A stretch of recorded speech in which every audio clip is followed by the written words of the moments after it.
Hi everyone, I just wanted to drop into your feed and your ears really quickly and front load what is going to happen for this episode. So last week I recorded 2 episodes for the week previously to that, and when I listened back to what I had recorded, it basically sounded like I was underwater, and it just wasn't very clear. And anyway, we published the 2 episodes, cleaning them up the best we could, but when I was listening back to them later in the week, I really wasn't happy with the quality, and I was really disappointed because I was happy with the content, but the sound was just really, really bad. So what I decided to do is do something I've actually never done before, and that is scrap those 2 episodes. We deleted them and I am re-recording them today.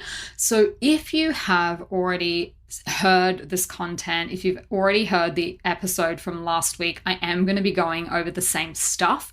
Obviously, it's not going to be exactly the same just because it's a week later. I can't remember exactly what I said. I don't have a script in front of me. So it will be different, but we will be going through the same stuff, and then I will do my new episodes after that. So that's just to let you know. I apologize in advance. And I also apologize if you did listen to those episodes and thought that, they were a little bit off.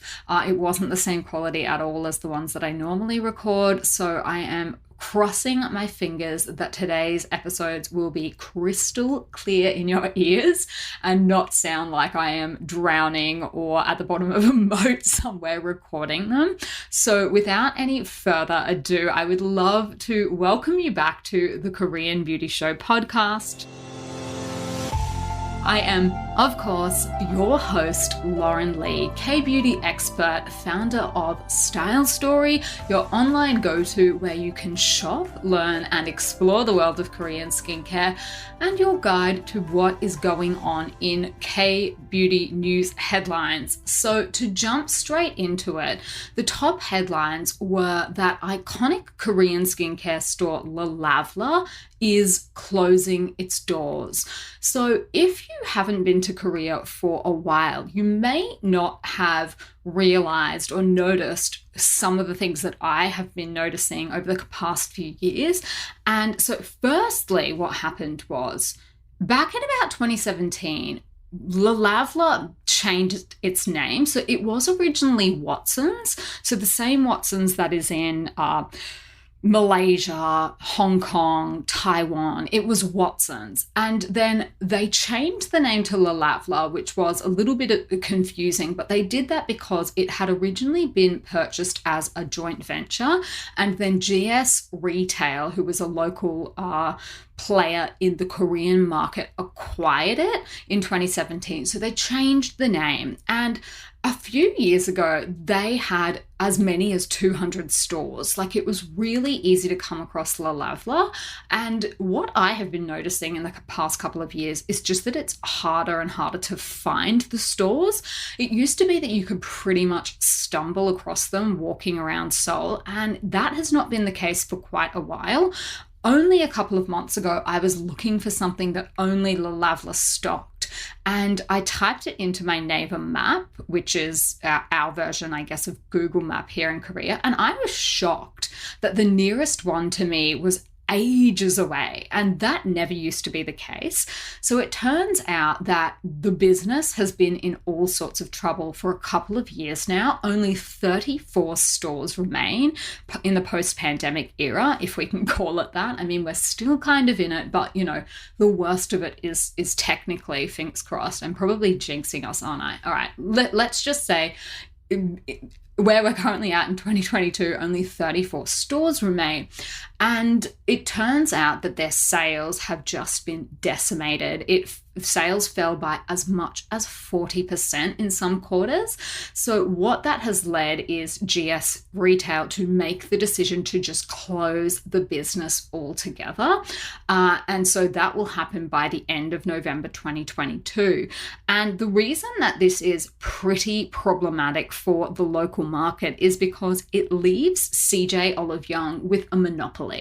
So LOPS, Love, Health and Beauty, I think was what the acronym name was, and that was owned by the Lotte Group. That has already basically disappeared. They don't do standalone stores anymore. They have pulled back all the lops so that they're inside a Lotte, maybe Baobab, a department store or something like that, but you need to be at a Lotte to find lops. And so Le Lavla was one of the last bastions, I guess, in that similar category of the market that had lots of different brands and at a similar price point. Of course, we have, places like Choco, places like Sephora, but they really are at a different end of the market. And they have a much bigger selection of Western brands as well, whereas Le Lavla, Lops, and then obviously the CJ Olive Young stores are much more focused on Kbeauty and at the lower end of the market, very cheap and accessible. So once Le Lavla disappears, it's just going to mean a lot less choice and a lot less ability to shop around for consumers here offline. Now, obviously, a lot of the products that they stock, you can buy direct from the brand. Like the brands will usually have their own websites. So it's not to say that you can't get the products there anymore, but if you're wandering around Seoul and you've got some money burning a hole in your pocket, you're not going to be able to stumble across a store like this. And that's a real shame, because I must say, personally, Watson's used to be one of my favorites. I felt like they had a really awesome selection that, maybe some of the others didn't have. And I also just really loved the way that they set out their stores, but evidently too few people were making their purchases offline in the last couple of years, and that has really, really damaged the brand to the point where GS has basically said, you know what, this is not working. We need to just focus on our core business, which is their convenience stores. So they're going to close their offline stores. So that is bad news if you were like me and also did like to visit stores like that when you're shopping around. One thing I will say is a lot of the conglomerates do have their own little selections of offline stores, but it's not the same thing as shopping at a place like Le Lavla. So for example, in Korea, you'll find Aditam, but Aditam is actually just a whole bunch of Amore Pacific products, because that's who owns Aditam.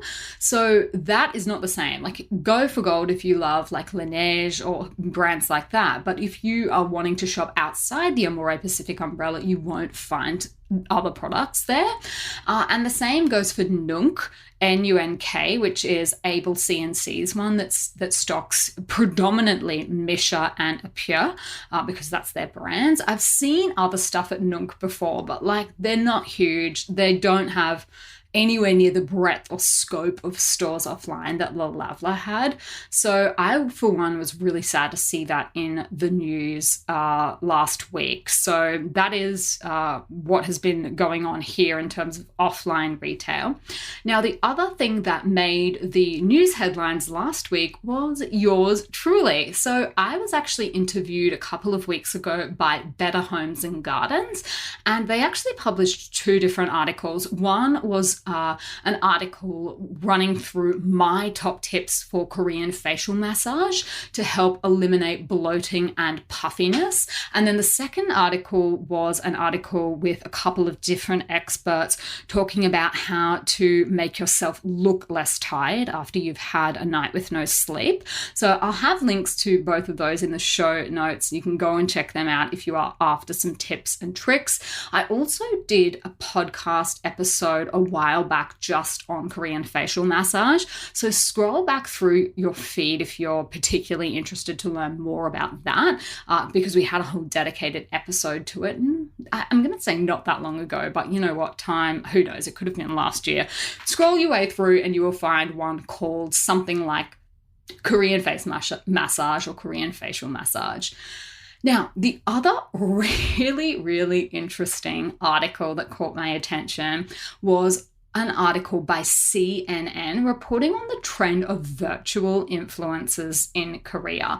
Now, at first I was kind of like, virtual influencers, aren't all influencers virtual? But it turns out that they are talking about a specific type of fake CGI generated influencer. What they have done is essentially create an AI character, and they post about it online as though the girl was real. They're girls, two of the ones that were mentioned in the article. One is Lucy, which was created by Lotte Home Shopping, and the other one is Rosie.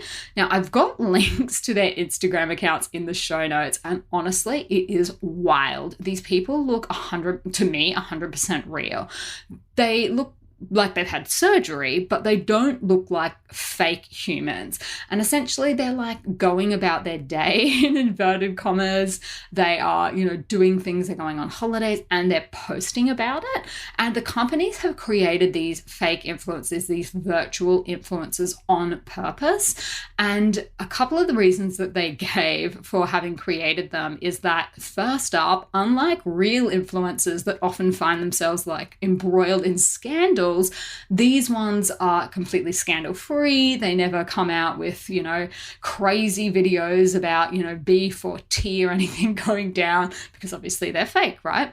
And the other thing is they never age. So they can stay the same age forever, which is kind of creepy that you would want them to, but that's a different story.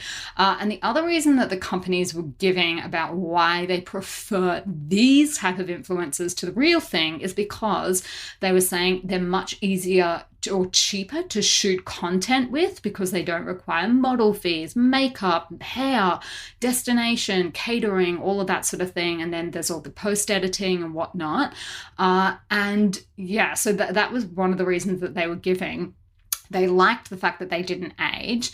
The article kind of touched on a little bit, well, is this problematic? Because all of these fake influencers, these CGI AI, influencers, they have that really typical Kbeauty look with like the perfect skin, the glossy hair, the big eyes. Like, it's quite an unattainable beauty standard. And the companies were obviously pushing back on it, going, no, like there's nothing to see here. That's not problematic at all. But it is just so crazy to me that there is a market for this. Like, I get that at the top of the market, influencers are really expensive, and you've got all kinds of contractual things that you have to go through with them, and of course they're real people, so they can push back on you and cause headaches for the companies and all of that sort of thing. But it's so crazy to me that this is like the solution to that, and that people are going for it. Like, in the article, they were actually talking to people who interact with these fake influencers online, and one girl was like, I feel like I have a relationship with her. And I'm just like, it's really strange to me, but I'm not sure if you guys agree. Go and check out the links. I'm going to post them to these two influencers and tell me what you think. Like, is this strange? Is this totally fine? Do you think visually they're problematic in any way? I'm really curious to hear your thoughts, because for me, I was just like, that is so far. But anyway, evidently I may be alone in my thoughts there. Now, the next question I had for this week's question of the week, one of our listeners was asking, what is your favorite serum for calming redness? And this is a really great question, but I couldn't actually answer it in like just a sentence or two, because what serum or which serum will work best to get rid of redness really depends on what's causing it in the first place. Redness can mean a lot of different things in skincare. It could be rosacea, is it just general acne, the acne scars? Is it inflammation, sensitivity, a product allergy? Like, there's so many reasons that our skin can go red. It could even be that you've mixed two ingredients that don't play very nicely together and have had a bit of a reaction. So what I will say is I'll give a couple of different options for serums that are great depending on what particular problem is causing it. So first up, for general sensitivities, Ju Miso has a really nice product called Super Soothing Cica and Aloe Facial Serum. And why I really like this one is because it has 41% of Cica centella in it and 31% of aloe leaf extract. So it's going to give you really great calming results, and the formula will work on all skin types as well. So that's a nice one. If you really want to offer your skin a additional cooling benefits. You can even keep that one, store it in the fridge. So that's one. If you are suffering from something like moderate acne, then Axis Y, they have a product called Dark Spot Correcting Glow Serum, and that's a 5% niacinamide serum, and it's really great for a lot of different things, for acne, for dark spots, for uneven skin tone, and that's because it does contain niacinamide. It also has squalane in it, which is a plant-derived ingredient, and it's really good for helping the skin to retain moisture. If your red marks are caused by, for example, acne. So after you get acne breakouts, oftentimes you'll have red marks left over, and those can really take a while to go away. And one thing that you can do to sort of say goodbye to those spots a little bit quicker and just help the skin recover is use a vitamin C serum. And Innisfree has one called True Care Vitamin C 20, and that will be a really good one for people like that do have marks left over. The only thing I would say is 20% vitamin C is a very high percentage. So if you have something like rosacea, if you have really sensitive skin or really irritated skin, I would skip that. It's probably going to be too high, and opt for something with less. Off the top of my head, I know that Purito's Pure Vitamin C only has 5. That is going to be a much better option for people with sensitivities. And last but not least, if you've just got general redness, general sensitivities, and general just skin that is hating life, one product that I used, I couldn't tell you, maybe 8 to 10 bottles of a few years ago, and I really loved it, was iUnique's Tea Tree Relief Serum. My skin was just playing up. I had constant problems, and this one, my skin just drank up. It really, really liked it. It has 67% of tea tree and 20% of Asiatica, as well as Portulaca extract. So that is a really nice product, and it doesn't have fragrance in it, which is going to be good if your skin is really, barrier damage, all of those sorts of things. So hopefully one of those products will be a good fit for you. And guys, if you do have a question that you would like answered for question of the week, then please feel free to submit it. You can do that either to admin@stylestory.com.au, which is our general email address. You can come and find me on the gram. I am at lauren.kbeauty. You can pop it in the Facebook group, wherever you would like to, and we can answer it on the show. If you want to, if you don't want it answered on the show, or you want to be anonymous, that's totally fine. Just let us know, and we can answer it any way that you would like. Now, the new Kbeauty releases. So 2 ones that I really wanted to share with you, because I know that some of you will love these. The first was, we've expanded our collection of Laneige lip sleeping masks. So we've now got the grapefruit, the mint choco, and lime apple. So if you are a fan of the original berry flavor but want to try a different scent or a different color, go and check them out on the Style Story website, stylestory.com.au. And the second one is Koelf's Rose Petal hand masks. And these are just divine little masks that have a print on them, a floral print, like they almost look like gloves, and they are designed specifically to treat your hands. So dry hands, cracked nail beds, just nails that aren't in very good condition. It's like a mini day spa experience. These are so bougie and pretty, but they're not expensive, and I think they are going to be the perfect gift if you're wanting to put together a little pamper pack for someone, maybe your mum, your mother-in-law, maybe someone that's just had a baby, whatever, kind of little take a moment out and just relax kind of gift that you're putting together. These would be so perfect. I think they're so cute. So go and check them out as well. Now, in terms of our new Kbeauty reviews, we had a whole bunch. So we've picked some out to share. Now, The first one was from one of our Testers Club members. So the Testers Club product for this round was 23 years old Aqua Baobab modeling masks. And we've had heaps of reviews come through from our Testers Club members.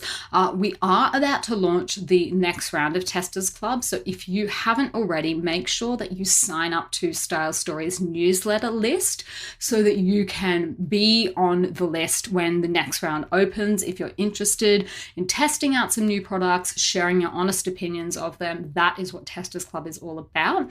So this was a 4-star review, and our tester said, I was lucky enough to try this mask as part of the Testers Club, but I'll be honest, the first time I tried it, I found it a little bit painful mixing and applying it, but then the results left me with the glowiest, dewy skin. The second time, I really enjoyed the experience. It has a real sensorial feel. As this mask takes time to work, it's best to leave for a day when you're not in a rush or for a self-care day. The sachets are very generous too. One could probably spread over 2 uses. So thank you very much to our Testers Club member there. We have 3 more reviews. One was for APLB's Collagen Propolis eye cream. This was a 5-star review, and it said, the best eye cream in the world. I have such dry skin around my eyes and have tried so many different eye creams to look less tired/younger. I cannot recommend this collagen eye cream enough. It feels so creamy and smooth on my skin, and it also helps my makeup sit a lot better around my eye area. So thank you very much to our reviewer there. Another one we had, 5-star for Tosowoong's Spot Whitening Vita Clinic Cream. And this reviewer said, my favorite Kbeauty product. I cannot rave about this product enough. I use it every day and my skin absolutely soaks it up. Huge call, but it's my all-time favorite Kbeauty product. So thank you very much for sharing that with us. And last but not least, we had a review for APLB's Vitamin C Serum. And our reviewer said, love this Vitamin C Serum. This serum is so great. It leaves my skin looking so much clearer and brighter. I feel so much more comfortable going makeup-free now. Isn't that just the goal? I love those days when you're just like, I don't need makeup. I look great. So thank you so much to everyone that did leave their review. I would love for you guys to do the same so that you can collect your sweet rewards points. And before I get into this week's recommendation of the week, I'm going to share one of the reviews that was left for the show. And our reviewer said, the most up-to-the-minute Kbeauty podcast. It's so difficult to find current news and information on what's trending in Kbeauty when you're living in the West. If you're tired of hearing about snail mucin, Lauren's podcasts, hosted directly from Seoul, are super informative and completely up to speed with what's actually going on in the Kbeauty world at the moment. So thank you very much for sharing your review. And if you didn't already share yours, you can do that in your favorite podcast app as well. Now, look, my recommendation for the week, and I know a lot of you have already heard about this and seen this, but if you haven't already, Korea has experienced some of the worst flooding in 80 years, particularly around Seoul and Gyeonggi, which is the province sort of surrounding Seoul. So if you haven't already seen what's been going on, we've had subway stations flooding, the Han River broke its banks, just a lot of damage and sinkholes and things like that. So I've popped a few photos in our Korean Beauty Show chat Facebook group. But if you haven't already, go and check out some of those. It's been a very brutal couple of weeks weather-wise. It pretty much just hasn't stopped raining, and that has caused a whole lot of damage. We've had some people lose their lives as well, which has been really awful, and thankfully has prompted the government to say that from now on, over the next 20 years, they're actually going to work to phase out the half basement and basement apartments that a lot of people live in, just because they're very dangerous and unsafe when it floods. And that was actually how 3 people were killed.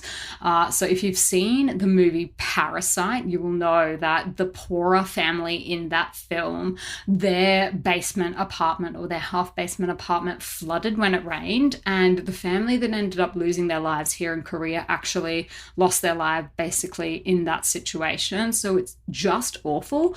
But the good news is that the government has said, okay, we can't get rid of them immediately because they account for something like 7% of the available real estate in Seoul. So we can't just scrap them today, but we will work over the next 2 decades to phase them out and give people safer places to live. So if there's one good thing that has come from the floods, it is that, but the damage has been quite severe this time. So that will be my recommendation for the week. And I will be back in your ears with our deep dive episode, which is actually a requested episode from one of our Style Story customers. So stay tuned for that.